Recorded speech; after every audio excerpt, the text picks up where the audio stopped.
In 1998, Asia's fourth biggest economy surprised everyone by being first to recover from the region's financial crisis. In 2000 and 2008, it avoided, respectively, the worst of the dot-com and Lehman Brothers meltdowns. Ditto for the 2013 temper tantrum in emerging markets.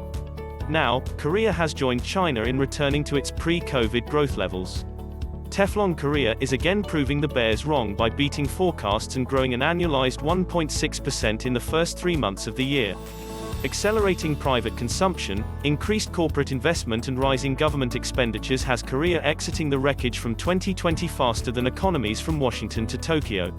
What's more, Bank of Korea Director Park Yang-soo thinks exports will start benefiting from more than just China's revival, but nascent recoveries in the US and Europe.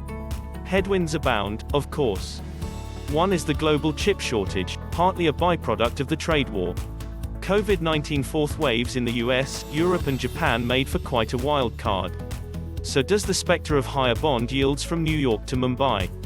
Yet Korea's return to the plus column could be a harbinger of better times to come. Globally, we have few better economic weathervanes than open, export-reliant and sizable trading power Korea.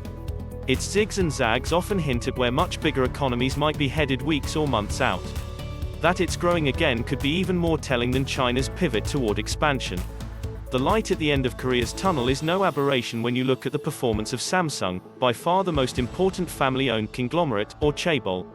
Samsung is its own microcosm within a microcosm. And in the first quarter, Samsung Electronics Co.'s net profit jumped 46% from a year earlier. The largest smartphone and memory chip maker benefited from the same rising demand for the tech giant's gadgets and appliances propelling the national economy.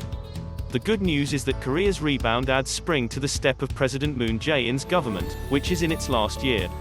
Since May 2017, Moon has talked big about building a more innovative growth model.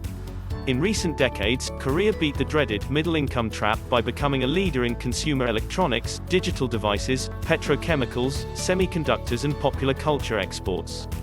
More recently, Seoul tried to diversify an economy historically driven by autos and ships.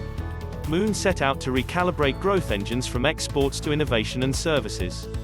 A major focus has been diverting economic oxygen away from chaebols to startups that disrupt the local business culture and develop into tech unicorns that create new jobs and wealth.